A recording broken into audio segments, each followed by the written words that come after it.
सोलापूरसह महाराष्ट्रातील बीडी उद्योगात काम करणाऱ्या महिला बीडी कामगारांच्या किमान वेतनाची अंमलबजावणी करण्यासाठी महाराष्ट्र राज्याचे कामगार मंत्री नामदार आकाश फुंडकर यांच्या अध्यक्षतेखाली 10 सप्टेंबर 2025 रोजी दुपारी 12 वाजता मुंबई येथील मंत्रालयात महाराष्ट्रातील प्रमुख कामगार संघटनेच्या प्रतिनिधींची बैठक आयोजित करण्यात आली असल्याची माहिती महाराष्ट्र कामगार सेनेचे अध्यक्ष विष्णू कारंपुरी महाराज यांनी दिली आहे।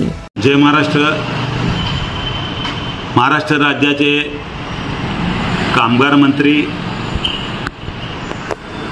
माननीय ॲडव्होकेट श्री आकाश फुंडकर साहेबांनी बीडी कामगारांच्या किमान वेतन अंमलबजावणी बाबतीमध्ये उद्या 10 नोव्हेंबर रोजी मंत्रालयात त्यांच्या अध्यक्षतेखाली बैठक बोलवलेली आहे। प्रामुख्याने या बैठकीचा मतितार्थ असा होता की गेल्या 25 ते 30 वर्षापासून बीडी कामगारांना किमान वेतनाची अंमलबजावणी होत नाही। या बाबतीमध्ये अनेक घटना घडल्या, अनेक या बाबतीमध्ये वेगवेगळ्या बैठका झाल्या, परंतु ज्या वेळेला शिवसेना प्रमुख मान्य बाळासाहेब ठाकरेंनी तडजोडीनं किमान वेतन अंमलबजावणी करा अशा प्रकारचे आदेश दिल्यानंतर जवळजवळ 1998 पासून आजपर्यंत म्हणजे 2018 पर्यंत किमान वेतनाची मालक, कामगार प्रतिनिधी आणि कामगार यांच्या तडजोडी भूमिकेने आता पण चाललेला आहे। खरं पाहता केंद्र शासनाने अंमलात आणलेला किंवा जाहीर केलेला किमान वेतन बीडी कामगारांना मिळाला पाहिजे, तसं होताना दिसत नाही। आणि सरकार देखील पाहत आहोत आपण, रोज एक घटना घडत आहे, राजकीय घटना घडत आहेत, सामाजिक कुठला प्रश्न नाही आहे, कामगारांचा कुठला प्रश्न नाही आहे, या राजकीय घडामोडीमध्ये कामगार भरभरला जात आहे। म्हणून महाराष्ट्र कामगार सेनेच्या वतीने आम्ही अनेक आंदोलनं केलं, निवेदनं दिलं, कलेक्टरला दिलं, प्रशासन, शासन दरबारी, कामगार मंत्री, मुख्यमंत्री, लोकप्रतिनिधी, तरी देखील कुठल्याही प्रकारचं या 5-6 वर्षामध्ये बैठका झालेल्या नाहीत। मालकांचं म्हणणं आहे त्रिपक्ष समिती नेमा, कामगार संघटनेमध्ये अंमलबजावणी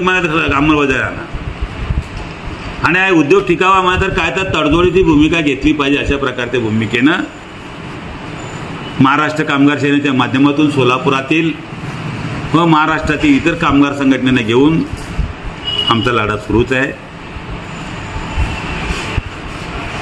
त्या आधारे माननीय कामगार मंत्री फुंडकर साहेबांनी बैठक बोलवली।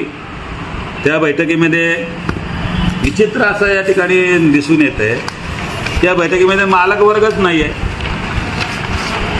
मालक वर्ग प्रतिनिधी त्या ठिकाणी उपस्थित त्यांनी बोलवलेलं नाही आहे। मग नेमकं सरकारला करायचं तर काय? यामध्ये बघा, माजी आमदार नरसई आडम मास्तर, प्रधान सचिव कामगार, कामगार आयुक्त, उपसचिव संबंधित, महाराष्ट्र कामगार सेना प्रतिनिधी म्हणजे आमच्या संघटनेला माझ्यासह बोलवलेलं आहे। आणि महाराष्ट्राचे बीडी कामगार संघ पुणे आणि भारतीय मजदूर संघ प्रदेश, महाराष्ट्र प्रदेश परेल मुंबई, मग या माध्यमातून सरकारला नेमकं काय करायचं कळत नाही। पण एक आशा आहे की बीडी कामगारांना काहीतरी पदरात पडावं, या भूमिकेने बैठक लावलेली आहे। काय का असो ना, तर कामगार मंत्र्यांनी आम्ही वेळोवेळी त्यांना वेगवेगळ्या माध्यमातून केलेल्या पाठपुराव्यामुळे बैठक बोलवलेली आहे। या बैठकीमध्ये महाराष्ट्र कामगार सेनेच्या वतीने किमान वेतनाची अंमलबजावणी करण्यासाठी अभ्यासपूर्वक त्या ठिकाणी मांडणी करून ज्याप्रमाणे विविध उद्योग टिकावा, कामगार जगावा प्रयत्न केला, त्याचप्रमाणे बीडी कामगारांना किमान वेतनाची अंमलबजावणी झालीच पाहिजे, अशा प्रकारची भूमिका आम्ही घेणार आहोत। पाहूया उद्या कामगार मंत्री महोदयांच्या अध्यक्षतेखाली होणाऱ्या बैठकीत काय निर्णय लागेल, संपूर्ण महाराष्ट्रातील लाखो बीडी कामगारांच्या महिलांचं आशा लागून आहे, या बाबतीत सरकार योग्य निर्णय घ्यावा अशी सुद्धा आमची मागणी आहे आणि आम्ही सुद्धा सकारात्मक चर्चा करू. पण एकूणच बीडी कामगारांना किमान वेतनाची अंमलबजावणी झाल्याशिवाय स्वस्थ बसणार नाही असा निर्धार महाराष्ट्र कामगार सेनेच्या वतीने करण्यात येते. जय हिंद, जय महाराष्ट्र.